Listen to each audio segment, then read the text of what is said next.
বহুদিন আগের কথা, কত বছর আমরা জানি না। একজন প্রতাপশালী বাদশা ছিল, এখনকার বিশ্ব নেতাদের মতোই পরাশক্তি, ওই যে আসহাবুল কাহাফের মতো, বা ওই নমরুদের মতো, বা ওই যে ফেরাউন তার মতো একজন প্রতাপশালী বাদশা ছিল। তার অধীনে একজন বড় জাদুকর ছিল। কি ছিল? আচ্ছা, মজা আছে, ভালো করে বোঝেন। একটা বড় জাদুকর ছিল। এখনও কিন্তু বহু কান্ট্রি এই জাদুবিদ্যার চর্চা করে, আপনারা জানেন না। ভিতরে ভিতরে জাদুবিদ্যার চর্চা এখনও চলছে।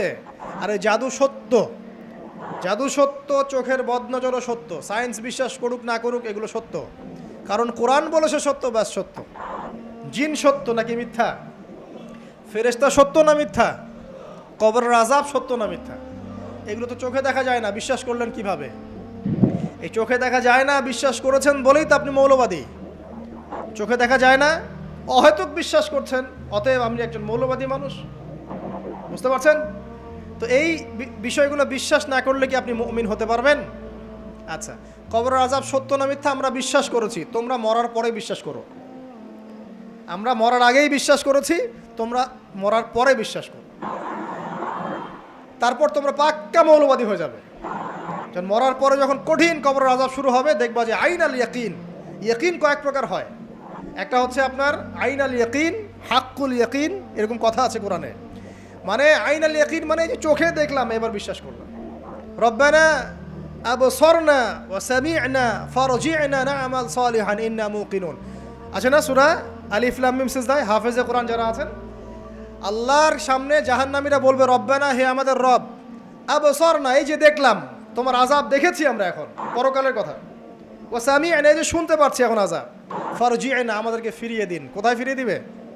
দুনিয়ায়। না'মাল সালিহান, আমরা সৎ কাজ করব, ইন্না মুকিনুন, আমাদের ইয়াকিন হয়ে গেছে। তার মানে সবাই বিশ্বাস করবে একদিন না একদিন, তাই তো? এই ঈসা ইবনে মারইয়ামকে যে মানুষ বলছে ক্রুসিফাইড, তাকে ক্রুসিফাইড করা হয়েছে, তিনি মারা গেছেন, নাউজুবিল্লাহ, বলা হচ্ছে না? আচ্ছা, ঈসা ইবনে মারইয়াম যখন নেমে আসবেন সবাই বিশ্বাস করবে না? সূরা মাইদায় এই জন্যই বলা হচ্ছে যে ঈসা ইবনে মারইয়ামকে যখন পাঠানো হবে, একজন আহলে কিতাব বাকি থাকবে না যে তার প্রতি ঈমান নিয়ে আনবে না। এমন একজন মানুষ তখন খুঁজে পাওয়া যাবে না যে তার প্রতি ঈমান আনবে না আহলে কিতাবদের মধ্যে। ঈসা ইবনে মারইয়ামকে ক্রুসিফিকশন করা হয় নাই। ঈসা ইবনে মারইয়ামকে আল্লাহ রাব্বুল আলামিন তার কাছে উঠিয়ে নিয়েছেন। আর যে আল্লাহ পুরো মহাবিশ্ব চালাতে পারেন, সে একজন মানুষকে উঠাতেই পারেন। এটার এমন কি বিষয় যে আল্লাহ রাব্বুল আলামিন আপনার দেহের মধ্যে রূহ রেখে দিয়েছেন, তার হুকুমে বের হয়ে চলে যাবে। সে আল্লাহ রাব্বুল আলামিন রাসূল সাল্লাল্লাহু আলাইহি ওয়াসাল্লামকে মেরাজে উঠিয়েও নিতে পারেন। সিম্পল। এটা অবিশ্বাস করার কি আছে? আসুন সামনে যাই। এখানে যে বিষয়টা, যে বহুদিন আগে এরকম প্রতাপশালী বাদশার অধীনে একজন জাদুকর ছিল। এই জাদুকরের যখন বয়সটা বুড়ো হয়ে গেল, তখন সে তার ওই বাদশাকে বলছে যে আমার তো বয়স শেষ, আমার এই বিশাল জ্ঞানগুলো কি করব? আমাকে একজন বালক এনে দিন, যেই বালককে আমি এসব জাদুবিদ্যা শিখিয়ে দিব। ওই যেরকম ছোট বাচ্চাদের মধ্যে একজন। তো এরকম একটা ফুটফুটে সুন্দর বাচ্চাকে খুঁজে বের করা হলো, যে বাচ্চাটা বিচক্ষণ। একে নিয়ে আসা হলো জাদুকরের কাছে। এবার জাদুকর তাকে জ্ঞান শিখায়, জাদু শিখায়। জাদু শিখাতে শিখাতে শিখাতে শিখাতে সে একটু পরিণত হচ্ছে, মানে কৈশোরে পদার্পণ করল। এখন সে যখন জাদু শিখতে আসে, আসার পথে রাস্তায় দেখে একজন পাদ্রী আছে। পাদ্রী মানে কি? পাদ্রী মানে দরবেশ, মানে যে আল্লাহ বিশ্বাস করে, হয়তো আগেকার আসমানি কিতাবে সে বিশ্বাস করত। এমন একজন পাদ্রীর সন্ধান সে পায়। সে ওই পাদ্রীর কাছে গিয়ে বসে। সেই পাদ্রী তাকে আসমানি কিতাবের যে মর্ম, যে বাণী, এগুলো শোনায়। তার কাছে খুব ভালো লাগে যে মাশাআল্লাহ, এটার ইমানের স্বাদ। যখন কোরআন শুনি আমাদের ভালো লাগে না? আসমানি কিতাব যখন শুনে তার কাছে ভালো লাগে। সে বলে যে আমি এটা শিখতে চাই।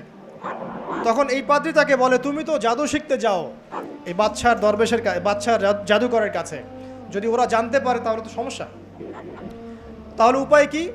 যখন তুমি ওখানে যাবে, যখন দেরি হয়ে যাবে, তখন বলবে বাসার থেকে বের হতে দেরি হয়েছে, বাসার থেকে বের হতে দেরি হয়েছে। আর আমার এখানে বসে যখন বাসায় যাবে, তখন বাসায় গিয়ে বলবে যে ওখান থেকে, ওই যে জাদুকরের কাছ থেকে আসতে দেরি হয়েছে। মানে কৌশল অবলম্বন করতে তিনি শিক্ষা দিলেন। কৌশলের প্রয়োজন আছে না? উদউ ইলা সাবিলি রাব্বিকা বিল হিকমা, হিকমার দরকার আছে না? সত্য থেকে সরে গিয়ে নয়, কিন্তু কৌশল তো করার দরকার আছে। নবী সাল্লাল্লাহু আলাইহি ওয়াসাল্লাম যে হিজরত করেছেন, মক্কা থেকে মদিনা চলে গিয়েছেন, সবাইকে জানান দিয়েছিলেন, এই শোনো আমি হিজরত করছি, জানান দিয়েছেন? রাতের বেলা বের হয়েছেন, কৌশল, রাতের বেলা বের হন নাই, এবং তাকে মারার জন্য চারপাশ থেকে লোক ঘিরে রেখেছিল, এর মধ্য দিয়ে আল্লাহ রাব্বুল আলামিন তাকে বের করে নিয়ে গেছে। তিনি কি সবার সামনে ফেসবুকে জানান দিয়েছেন, এই দেখো আমরা বেরোচ্ছি? তো তোমরা তো কৌশলই বুঝো না দিনের কাজের, যে কাজ হবে 1%, আই ওয়াশ হবে 99%। এখনকার এই যুগ, হ্যাঁ, দিনের কাজ হবে 1%, আই ওয়াশ শোডাউনই বেশি। এই শোডাউন করতে করতে মানুষের চোখ লাগে, যত চোখ লাগে তত সমস্যা সৃষ্টি হয়, এবং আস্তে আস্তে আস্তে আস্তে দিনের দায়রা মাইনাস হতে থাকে। এই যে এই বিষয়টার পিছনে তোমরাও দায়ী, কৌশল তো বোঝো না। তো স্মার্ট এবং বিচক্ষণ মুসলিমদের বড় অভাব আছে এখন পৃথিবীতে। যতক্ষণ পর্যন্ত বিচক্ষণতা অর্জিত হচ্ছে না, ততক্ষণ পর্যন্ত ইসলামের বিজয় হচ্ছে না, এটা মাথায় রাখেন। তারপর সামনে যান। এবার এই বাচ্চা খুব সুন্দর করে ব্যালেন্স করলো, একবার এখানে যায়, একবার ওখানে যায়। এই করতে করতে ওই যে জাদুকরের ইন্তেকাল হয়ে গেল, মারা গেল জাদুকর। এবার এই বাচ্চার কাছে মাশাআল্লাহ অনেক এলেম কালাম আছে। এদিকে সে পাদ্রীর জ্ঞানে দীক্ষিত হচ্ছে। দীক্ষিত হতে হতে তার মধ্যে আল্লাহ পাকের প্রতি একটা পরিপূর্ণ ঈমান চলে আসে, সে মুসলিম হয়ে গেল, আলহামদুলিল্লাহ। তো মুসলিম হওয়ার পরে একদিন সে যখন বাদশার কাছে যাচ্ছে, রাস্তায় একটা বিশাল জন্তু দেখা যাচ্ছে, বিশাল জন্তু, কীরকম জন্তু আমরা জানি না। ঠিক ওই যে দাব্বাতুল আরদ সামনে বের হবে, কিয়ামতের 10টা নিদর্শন আছে বড় বড়, তার মধ্যে একটা হচ্ছে দাব্বাতুল আরদ, জমিন থেকে ফুঁড়ে একটা প্রাণী বের হবে। আর এখন মানুষ এগুলো বিশ্বাস করবে না আমি জানি, 2 দিন পর নাসা যখন বলবে তখন বিশ্বাস করবে। কথা কি বুঝতে পারছেন? তবে প্রাণী এই পৃথিবীর নিচে আছে। রাসূল সাল্লাল্লাহু আলাইহি ওয়াসাল্লাম বলছেন 10টা আলামত না আসা পর্যন্ত কিয়ামত হবেই না। তার মধ্যে একটা হচ্ছে দাব্বাতুল আরদ, জমিন থেকে একটা প্রাণী বের হবে, এবং এই প্রাণী শুধু বেরই হবে না, মানুষের সাথে কথাবার্তা বলবে। এবার মানুষের সাথে কথা বলবে প্রাণী, বিশ্বাস করছেন? এখন বিশ্বাস করছেন না জানি, কিন্তু প্রাণী মানুষের সাথে কথা বলবে। আল্লাহ পাক বলাতে পারেন না? পারেন। আচ্ছা সামনে যান। ওই প্রাণী যখন দাঁড়িয়ে আছে রাস্তায়, এখন এই বালক বলছে আজকে আমি প্রমাণ করে নিব যে আল্লাহর আনুগত্যশীল ওই পাদ্রী সঠিক নাকি ওই জাদুকর সঠিক। এবার সে একটা ইট হাতে নিল, পাথর হাতে নিয়ে এসে বলছে, আল্লাহ তোমার কাছে যদি ওই জাদুকরের কাজের চাইতে এই পাদ্রীর কাজ বেশি পছন্দনীয় হয়, এই ইটের আঘাতে এই জন্তুকে তুমি মেরে ফেলো আল্লাহ। এ বলেছে বিসমিল্লাহ বলে পাথর নিক্ষেপ করলো, নিক্ষেপ করার সাথে সাথেই জন্তু ডেড। তখন তার আইন আল ইয়াকিন, হাক্কুল ইয়াকিন হয়ে গেল যে হ্যাঁ আল্লাহর কাছে এই পাদ্রীর আমলই সবচেয়ে বেশি পছন্দনীয়। তার আর মনে কোনো সংশয় থাকলো না। কিশোর মানুষ না, কতটুকুই বা বোঝেন নাই? এবার তার মধ্যে একটা ইয়াকিন চলে আসলো এবং সে পরিপূর্ণ মুমিন মুসলিম হয়ে গেল। এবার যখন সে রাজ দরবারে যায়, তার কাছে পেশেন্ট আসে, মানে একজন মানুষ এসেছে, সে বলছে যে আমার চোখে সমস্যা। সে চোখে হাত দেয়, হাত দিয়ে বলে যে আপনি আল্লাহর প্রতি ঈমান নিয়ে আসেন, আমি আল্লাহর কাছে দোয়া করব, চোখ ভালো হয়ে যাবে। এভাবে পেশেন্ট আসে, সে বলে আল্লাহর প্রতি ঈমান নিয়ে আসেন, আমি দোয়া করব, ভালো হয়ে যাবে। এভাবে আস্তে আস্তে তার নাম এবং খ্যাতি ছড়িয়ে পড়তে লাগলো। যেই তার কাছে আসে সে বলে আগে মুসলিম হন, ইমানদার হন, আল্লাহর প্রতি বিশ্বাস করেন, আমি দোয়া করব, ভালো হয়ে যাবে। চোখ অন্ধ ভালো হয়ে যাচ্ছে, কুষ্ঠরোগী ভালো হয়ে যাচ্ছে, হ্যাঁ প্যারালাইজড রোগী ভালো হয়ে যাচ্ছে, আলহামদুলিল্লাহ। নবী ঈসা আলাইহিস সালাম এমনটা করেছিলেন না? আল্লাহ পাক চাইলে করতে পারেন। একদিন ওই রাজ দরবারের একজন মন্ত্রী আসছে, এবার ওই রাজার একজন এমপি সাহেব, তার চোখে সমস্যা, সে আসছে, এসে বলছে যে আমার এই চোখে সমস্যা, আমার চোখটাকে ভালো করার দরকার, তোমার কাছে কোনো ওষুধ আছে নাকি? সে বলছে যে আপনি আল্লাহর প্রতি ঈমান নিয়ে আসেন, আমি আল্লাহর কাছে দোয়া করব, আপনি ভালো হয়ে যাবেন। এবার সে আলহামদুলিল্লাহ ঈমান নিয়ে আনলো এবং সে ভালো হয়ে গেল। এই ভালো হয়ে যাওয়ার পরের দিন যখন সে আবার ওই পার্লামেন্টে গিয়েছে আর কি, ওদের তৎকালীন রাজদরবারে, এবার রাজা ওকে দেখে বলছে যে তোমার তো চোখ অন্ধ ছিল, কিভাবে শেফা লাভ করলে? তো সে বলে না কিভাবে শেফা লাভ করলো, সে বলতে চাচ্ছে না, কারণ সে আজ করছে যে বললে সমস্যা হবে। তো এক পর্যায়ে তাকে খুবই পিটুনি দেওয়া হচ্ছে, রিমান্ডে নিয়ে গিয়ে কঠিন মাইট দেওয়া হচ্ছে। এক পর্যায়ে সে মারের যন্ত্রণা সহ্য করতে না পারে বলে ফেললো যে ওই বাচ্চা, তার কাছে গিয়ে আমি আরোগ্য লাভ করেছি এবং সে আমাকে বলেছে যে তার রবের প্রতি ঈমান নিয়ে আসতে, তাহলে আমি শেফা লাভ করব। এই বাচ্চা এখন বলছে ফেরাউনের মতো যে আয়না রব্বুকুমুল আ'লা, আমি তো তোমাদের রব, নমরুদের মতো আমি তো তোমাদের রব, ঠিক আছে? আমি ছাড়া তোমাদের কে রব আছে? আমি তো জানি না যে আমি ছাড়া তোমাদের কোনো ইলাহ আছে। এবার এই লোকটাকে হত্যা করা হলো, এই এমপি সাহেবকে হত্যা করা হলো, বিকজ সে ঈমান নিয়ে আসে। এবার সেই বালককে ডেকে আনা হচ্ছে, বলা হচ্ছে বলো তুমি নাকি তোমার রবের নাম দিয়ে মানুষের ট্রিটমেন্ট করা শুরু করেছো। তখন সেই বালক বলছে হ্যাঁ, আমি এক আল্লাহর প্রতি বিশ্বাস করি এবং তার রাসূলের প্রতি বিশ্বাস করি, তার প্রেরিত আসমানি কিতাবে বিশ্বাস করি।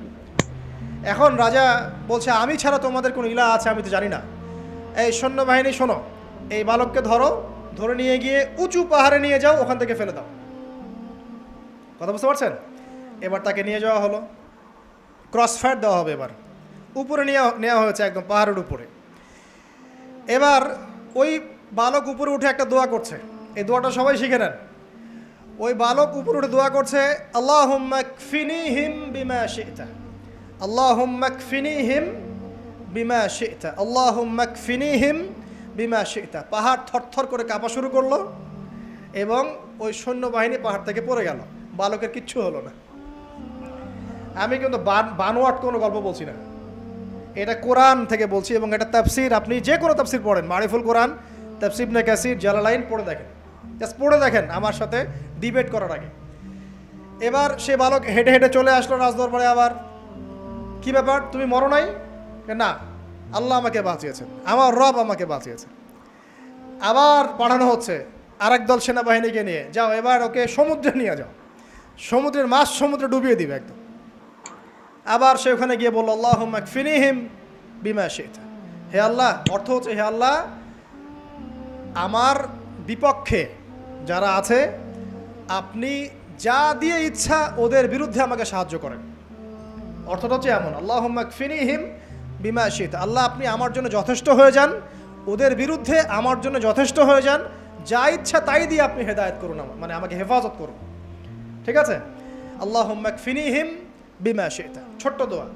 এবার ওই সমুদ্র উত্তাল হওয়া শুরু করলো এবং ওরা জাহাজ থেকে পড়ে গেল। এই বাচ্চা সেফলি আবার চলে আসলো রাজদরবারে। বিশ্বাস করছেন না? চলে আসলো।